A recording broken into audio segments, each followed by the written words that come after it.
kan zaman sekarang itu banyak sekali wanita yang bisa dibilang wanita karir. Nah, menurut pandangannya jenengan, ada batasan tertentu tidak dalam Islam sebagai wanita yang apalagi dia wanita karir baik di bidang bisnis ataupun sosial?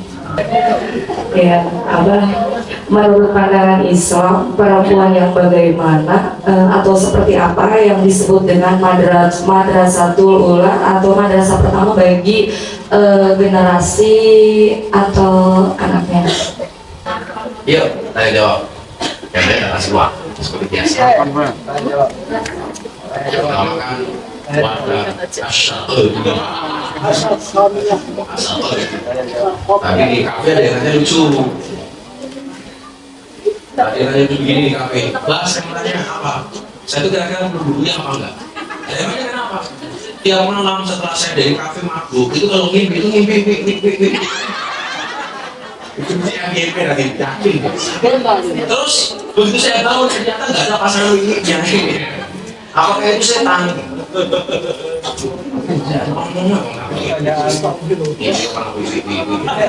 Ayo, bawainnya, silakan. Kasih hadiah. Nggak ada. Alhamdulillah. Dan saya dimana tadi ini? Oh, kamu juga semua. Ini. Ini pakai mimpi, keringan. Kan kamu bisa pegang ini kan? Coba cara pegang itu. Cara pegang itu bagaimana? Cara pegang itu bagaimana?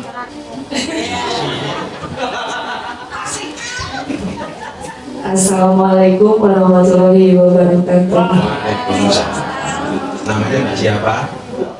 Saya Gina dari Banten. Oh, Gina. Gina. Tapi pertanyaan di luar itu. Pertanyaannya kenapa? Pertanyaannya di luar tema. Gak apa-apa, pertanyaan di luar tema asalkan dari dalam hatimu. Ya, menurut pandangan Islam, perempuan yang bagaimana atau seperti apa yang disebut dengan madrasatul ula atau madrasah pertama bagi generasi atau anaknya? Kamu di sini udah lama? Belum. Berapa lama? 20 tahun. Kurang lebihnya 9 tahun. Anak-anakmu gimana?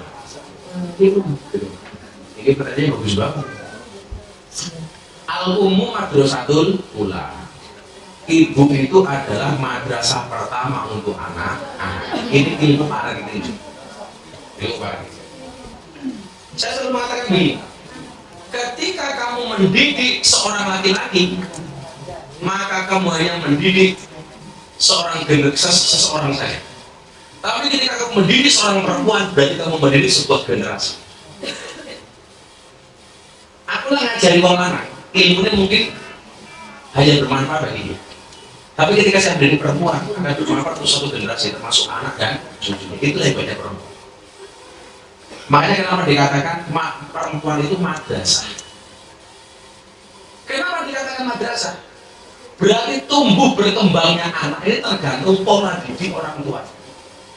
Bahkan agama mengajarkan ketika usia 4 bulan, malaikat datang memberikan fana fihir ruh, malaikat menurunkan ruh ke dalamnya, kepadanya. Kenapa ada budaya kemudian kita maafati, kondungati? Karena saat usia 120 hari itu malaikat datang membawa ruh dengan harapan ruh yang masuk ini adalah ruh yang baik. Ngaruh, saya mau tanya, orang mati itu yang mati jasadnya apa ruhnya? Jasad. Yang didoakan tahlilan bikin Fatihah itu jasadnya apa ruhnya? Maka ketika masuk didoakan itu. Lah, ikhtiar laki-laki itu cuma doa dari luar. Ikhtiar perempuan apa? Dari hamil pertama anak sudah dididik dengan bacaan doanya, dengan Qur'annya, dengan sholawatnya. Makanya kenapa istri hamil itu harus dimuliakan dalam Islam. Nggak boleh kemudian disakiti. Karena psikologis ibu itu berpengaruh kepada psikologis anak. Bahkan ketika nyusori anak, Ternyata air susu itu dingin atau panas tergantung psikologi ibu. Kalau ibunya diajak berdebat terus sama suaminya dimarahin, nggak dimuliakan, nggak dikasih kejaran macam-macam, kira-kira air susu itu panas apa dingin? Panas. Makanya anaknya emosi. Makanya wahai para suami, tanggung jawab. Orang ngomong katanya kok tinggal lumat, belum gawe lah belum. Soalnya mau nitip. Apa anggi orang-orang? Apa gue? Orang kalau gawe malu. Apalah bahasa apa kemarin di pondok? Gue coba-coba melempar manggis melempar, mangga aku dapat. Gue coba-coba melempar gadis melamar, emaknya aku dapat.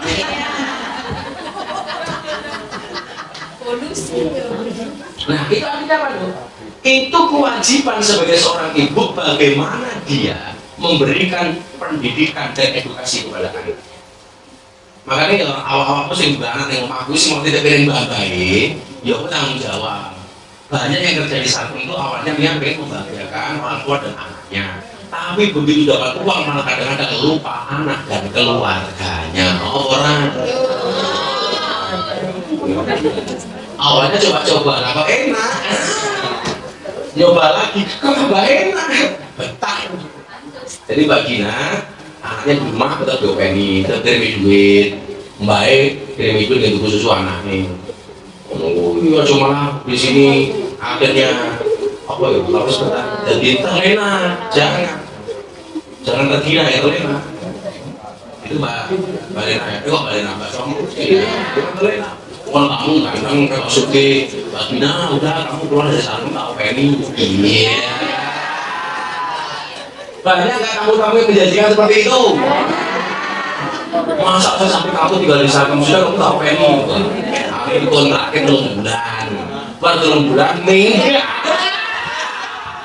Agama yang seperti itu. Akhirnya kita gini kembali ke sana kemarin. Wah, aku di PHP. Aku yang di PHP mereka pintar mau duit kok. Aku mau ngobrol pula masalahnya. Ingat dong, pernah ngomong ini jujur kalau orang mungkin. Otakmu bosan sih udah lihat. Wah tua deh, aku senang nang hidup semati kalau mau ada modal. Kalau udah yuk ganti menang. Mana aku cinta, contoh di laut.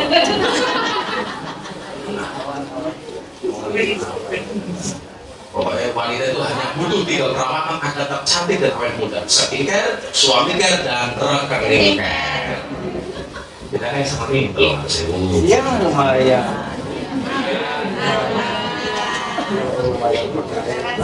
Gina. Aduh, mana yang lain? Katanya.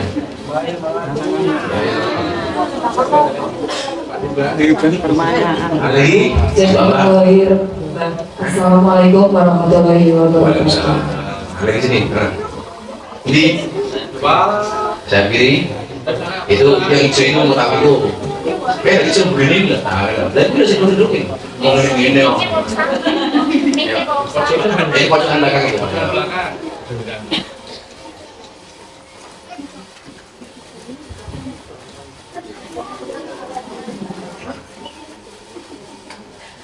Namanya siapa? Assalamualaikum warahmatullahi wabarakatuh. Waalaikumsalam warahmatullahi wabarakatuh. Namanya siapa Mbak? Namanya Nino. Bunga. Maaf saja Bunga. Saya mau bertanya. Saya mau menjawab. Tadi sisanya tadi di luar topik yang sudah ada, di luar topik yang dibahas. Kan zaman sekarang itu banyak sekali wanita yang bisa dibilang wanita karir. Nah, menurut pandangannya jenengan, ada batasan tertentu tidak dalam Islam sebagai wanita yang apalagi dia wanita karir di baik di bidang bisnis ataupun sosial. Itu pertanyaannya saya. Terima kasih. Kalau kamu di sini bisa maksudnya? bisnis. Oh bisnis, bukan sosial, ayo mangga. Giat sosial. Giat sosial. Bagus. Jadi Nabi itu pernah ditanya perihal pembagian tugas antara Sayyidina Ali dengan istrinya Siti Fatimah. Apa tugasnya Sayyidina Ali dan apa tugasnya Siti Fatimah? Jawaban Nabi, beliau mengatakan begini. Qada Rasulullah Sallallahu Alaihi Wasallam. Bagian tugas ini. Siti Fatimah itu ngurusi berkhidmat di dalam rumah, sementara Sayyidina Ali itu bikhorijil bait. Beliau yang ngurusi urusan luar rumah. Nah, dalam konteks itu awalnya pemahamannya adalah wong lanang kuwi nyambut gawe ning jaba, wong wedok ngurusi urusan di dalam rumah. Zaman berkembang, sekarang bekerja menghasilkan uang itu kan tidak harus keluar rumah, bisa dari dalam rumah. Contohnya jualan online. Bapak aku itu jualan online, jualan baju, saya nganggo main-main barang, bajunya bagus ya. Maksudnya ini opor. Oh jualan baju kok malah main-main. Dia ngomong main malah syuting.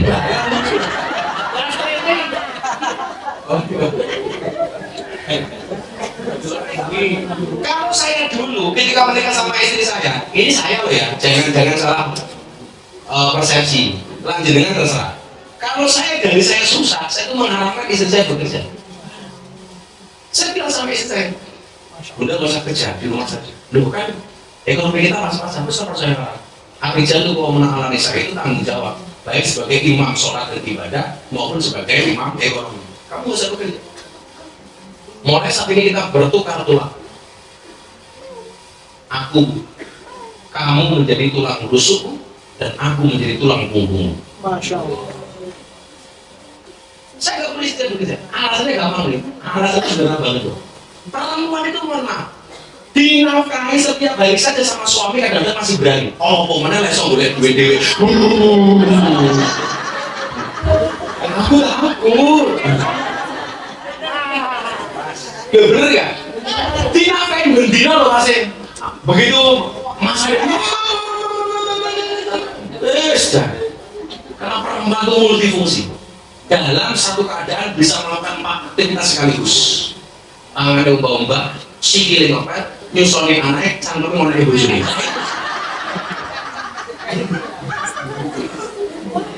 Itu hebat ya. Itu bukan kekurangan perempuan, itu kelebihan perempuan.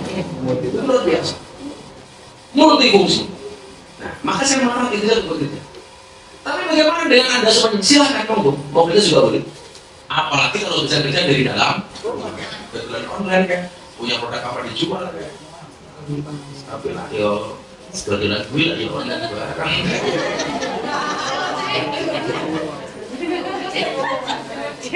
Malah COD, kenapa COD kalau bahasanya? Ketemu ya nih Arab.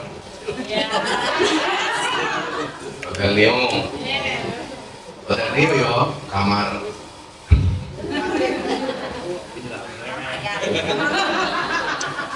Itu Mbak, hakikatnya boleh bekerja asalkan dia tahu tanggung jawabnya sebagai seorang perempuan. Jangan sampai seorang istri punya penghasilan lebih banyak daripada suami, kemudian dia berbuat aniaya dengan suami, semau-maunya dengan suami. Seoke-oke penghasilanmu, tetaplah kamu menjadi seorang makmum, bukan imam. Imam kuwi ngatur, makmum kuwi diatur. Tapi oke-oke saiki malah oke makmum ngatur imam. Oke tak?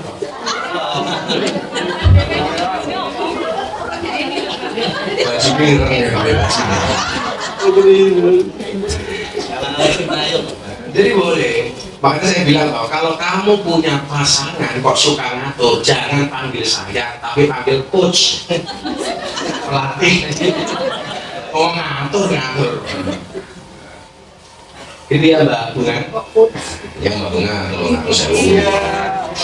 Terima kasih. Masya Allah. Bunga